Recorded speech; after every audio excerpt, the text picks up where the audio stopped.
Baik, di pertemuan kali ini atau di video kali ini kita akan membahas tentang komputasi numerik yang berhubungan dengan persoalan integrasi ya, atau perhitungan integral. Jadi kalau di pertemuan atau di video sebelumnya kita bahas bagaimana solusi persamaan linier, persamaan non linier, dan sekarang kita masuk ke integral.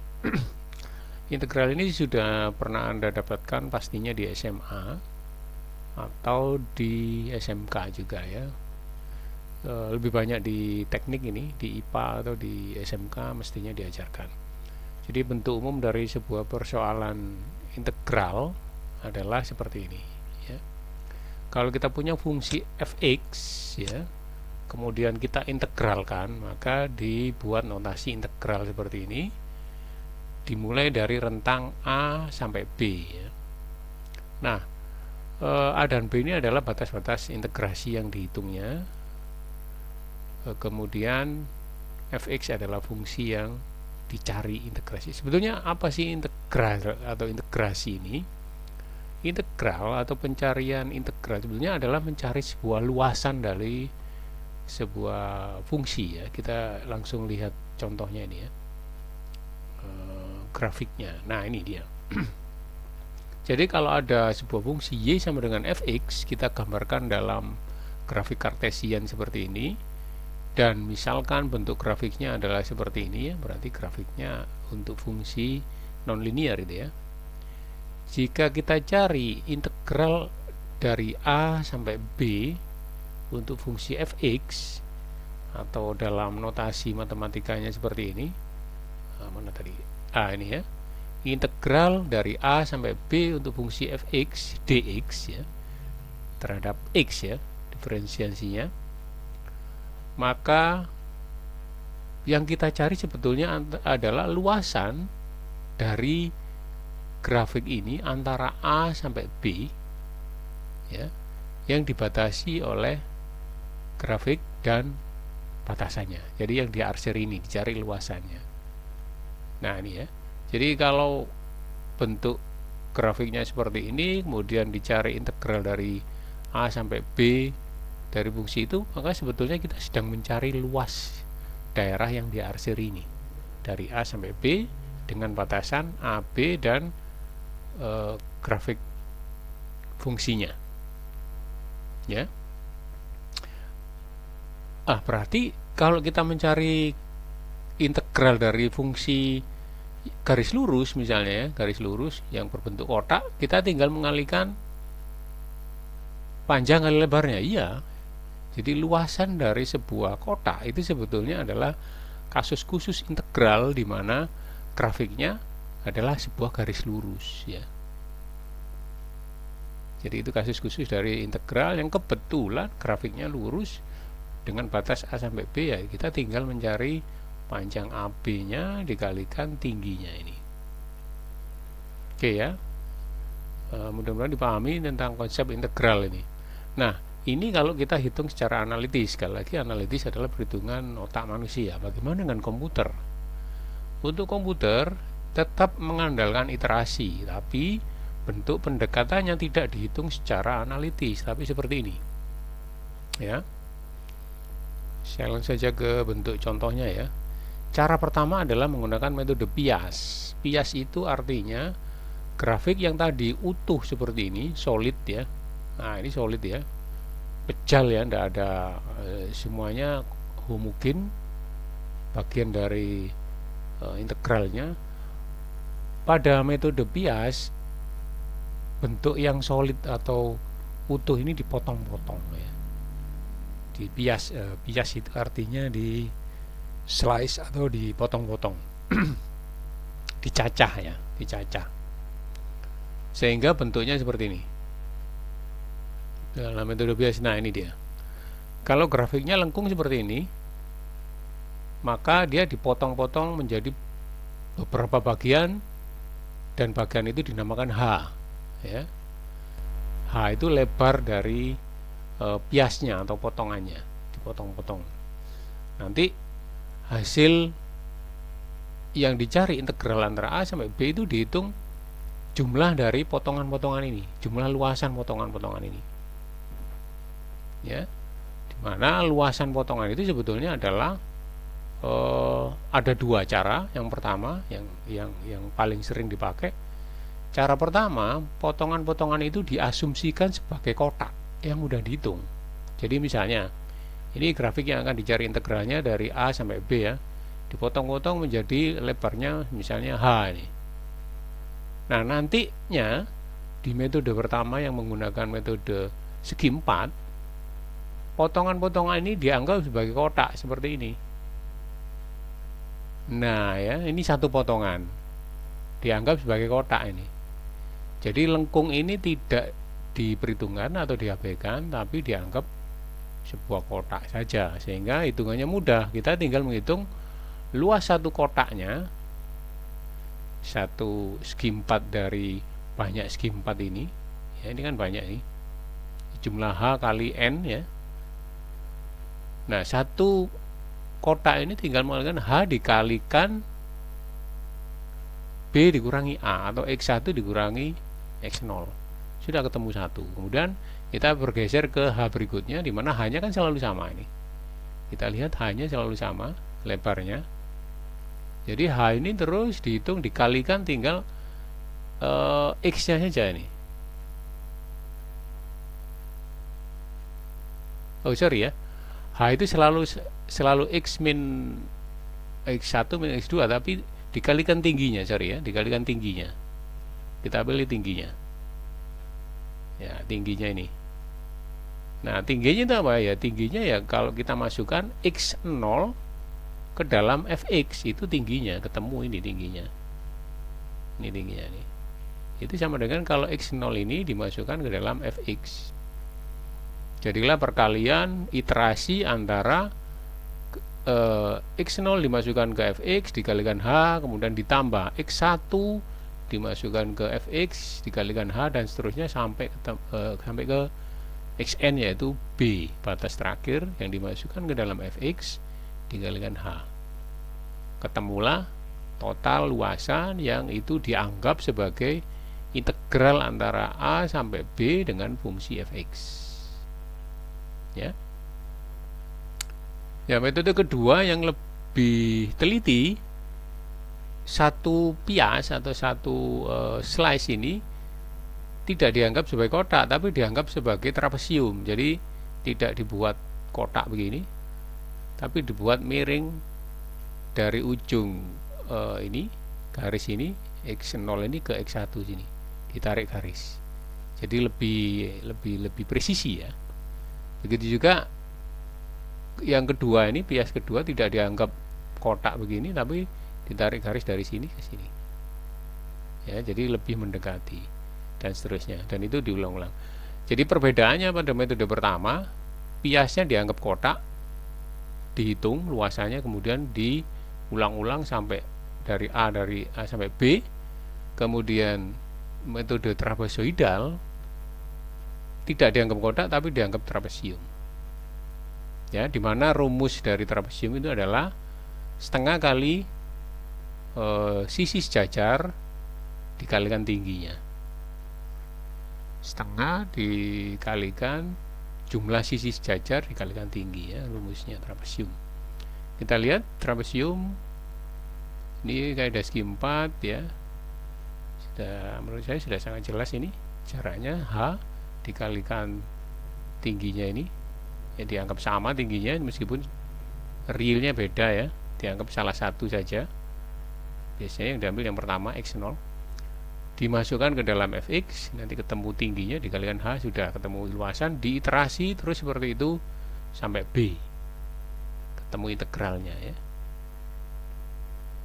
Kalau kaidah atau cara trapezoid ini masih cara ini ya, cara segi 4. Nah, kaidah trapezoid, nah ini seperti yang saya jelaskan tadi, ditarik garis dari ujung titik pertemuan antara X0 dan grafiknya ke titik pertemuan antara X1 ke grafiknya, tarik.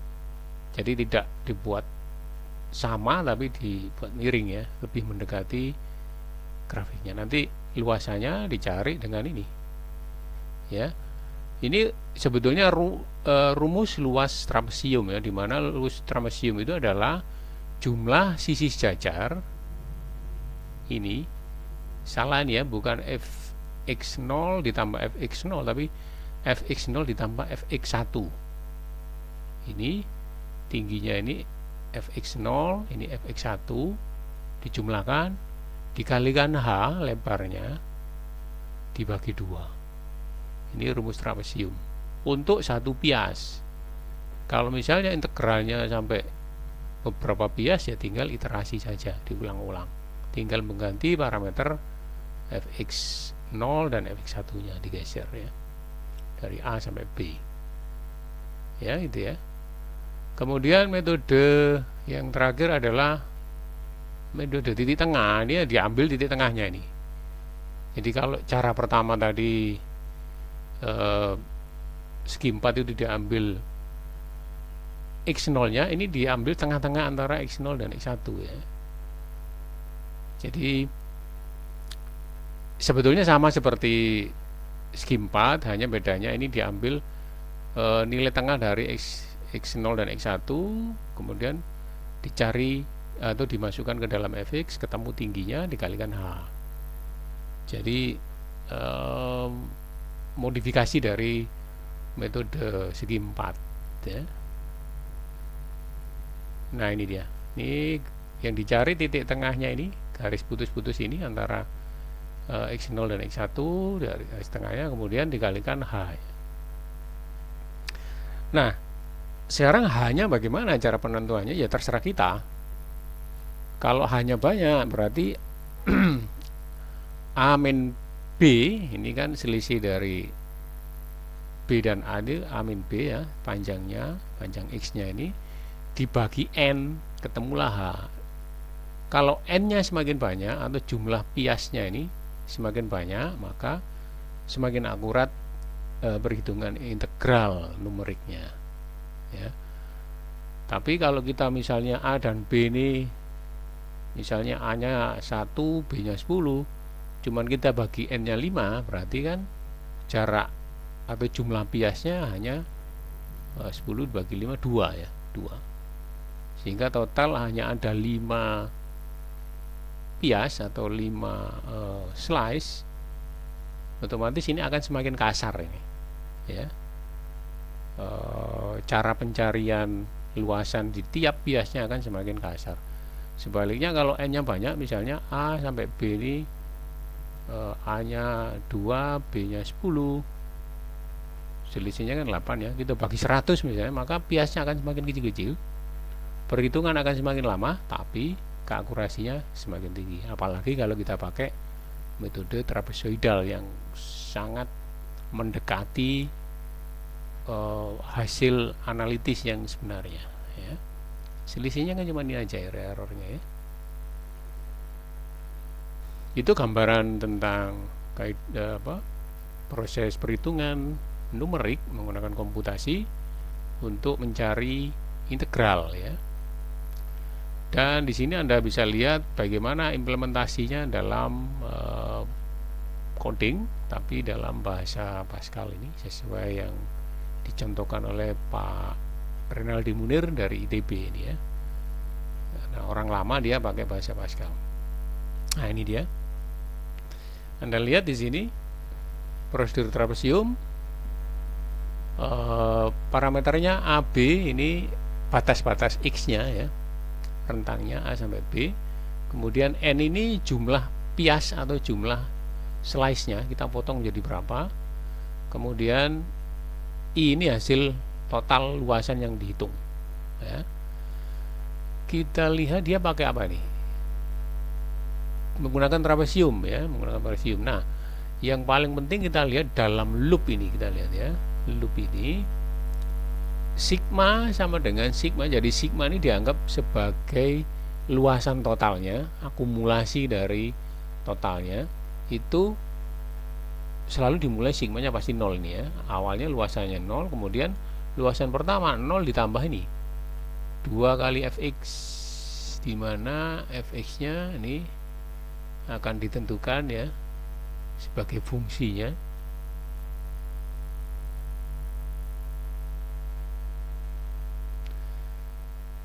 Dan kemudian yang terakhir dia dibagi dua ya, integrasi nomornya dibagi dua karena rumusnya kan memang setengah dikalikan sisi sejajar. Sisi sejajarnya kan ini ya, sisi sejajar kemudian dikalikan H ya. Nah ini dia. Jadi kalau saya sebentar ya, saya gambarkan dalam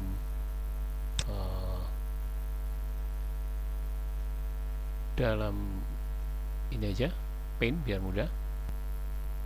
Jadi rumus aslinya adalah I trapesium ini ya, sama dengan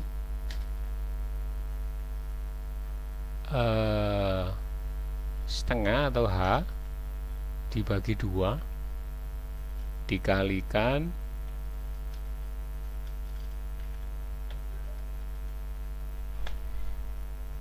tingginya ya. Tingginya itu kan fx ya. Nah, fx begini.